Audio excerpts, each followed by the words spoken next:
Today, Songs of Praise visits the Isle of Lewis off the west coast of Scotland. I'm aboard a local trawler on its way into Stornoway Harbour, and I'm glad it's a relatively calm day today. Believe me, it is, because this is an island that can get battered by Atlantic storms in winter. It's also quite a private island with a traditionally deep attachment to its churches. Today it finds itself under a rather unlikely spotlight though, because of its links with probably the most powerful man in the world. It was from here that a young woman emigrated to America, and on Friday her son, Donald Trump, will become the President of the United States. We'll be following in Mary Ann MacLeod's footsteps, finding out more about the faith that underpinned her life and tracing her family roots. And she was baptised here, and her name is in that book. You were very excited when you discovered this, weren't you? Mary Ann, daughter of Malcolm MacLeod and Mary Smith. And we'll reveal how Donald Trump's early life in New York was influenced by a charismatic church minister who wrote a book that sold millions. We'll also be hearing about a tragedy that overwhelmed the Isle of Lewis when more than 200 men returning from the First World War drowned within just feet of the shore. I would say it probably ripped the heart out of the island.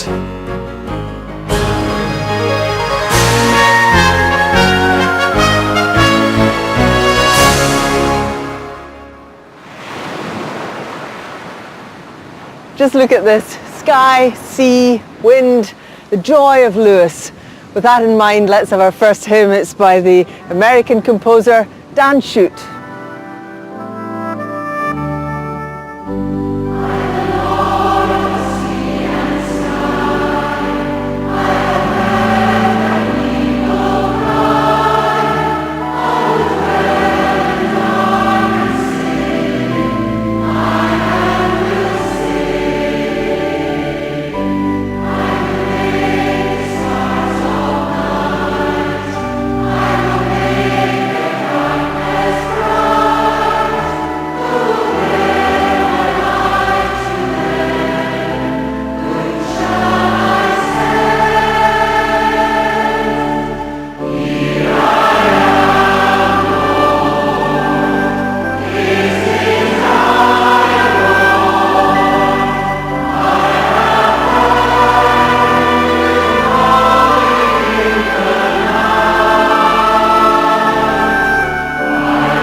Lewis is the largest island in the Outer Hebrides, and it was here over a century ago that a young woman, Mary Ann MacLeod, grew up. She was to become the mother of a future American president. Donald Trump's relatives were crofters, working a small amount of land to survive, but often this wasn't enough. I'm here at Stornoway Harbour to meet the Reverend James McIver to find out how they made ends meet. Life would have been very hard. Crofts on the island generally tend to be quite small, portions of land, maybe something 4 or 5 acres, something like that. So it really would be impossible to make a living out of that entirely on its own. So many people combined crofting and fishing. Would have meant danger, but also difficulty, hard work, uncertainty with weather and so on. So it would have been a very difficult lifestyle really for her family and many others. When Mary Ann was just 2, the First World War broke out and had a dramatic effect on the island. Proportionally, more men from the island actually served in the war per head of population than any other district in the whole country, which meant that the losses obviously proportionally were also greater, which of course explains, to some extent at least, why some people chose to leave and to emigrate. Mary Ann was just 17 when she decided to start a new life. She left her home and her parents behind and she sailed to America.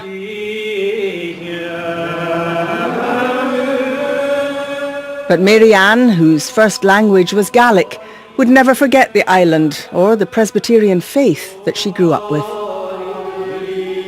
The church was built in 1909, 3 years before Mary Ann was born. So she would have been in this main sanctuary here as part of the Gaelic congregation. And she was baptised here and her name is in that book. You were very excited when you discovered this, weren't you? We have the United Free Church of Scotland Baptismal Register. And in 1913, you can see the entry there for Mary Ann, she is. daughter of Malcolm MacLeod and Mary Smith of Tongue. Mary Ann was youngest of 10, and we have another 7 siblings here. Goodness. All baptised together on the same day, On the same day. in 1903. Any Donalds in there? Yes, there's Donald. Yeah, so there is. She would go on to name one of her own children, Donald. But her passion for her roots went much further. Mary Ann kept returning here year on year when she was Mary Ann Trump, and she used to sit with her family in the front pew upstairs. We'll be talking about the 60s, 70s, 80s, but we're proud of her as a congregation. Islander Christine McCuish remembers the overseas visitor. From the organ, I could see this very striking figure, tall, beautifully turned out. Her hair was just immaculate. So you managed to get a good look even though you were playing the organ? I did. And Mrs. Trump was conversing freely with the congregation in her native tongue, Gaelic. Ah, she was talking Gaelic. Yes, she was. She obviously never forgot her first language.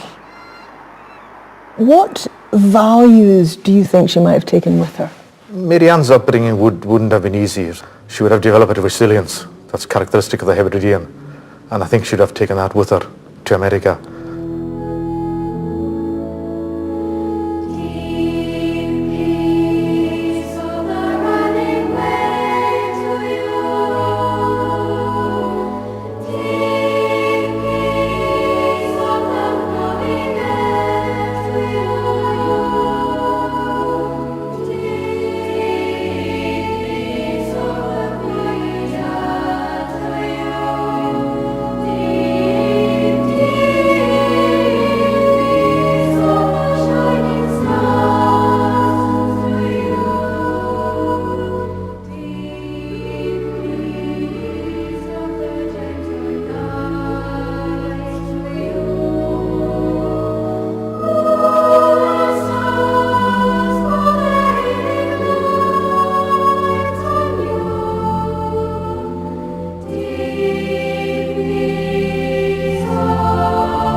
The seas around Lewis can be treacherous.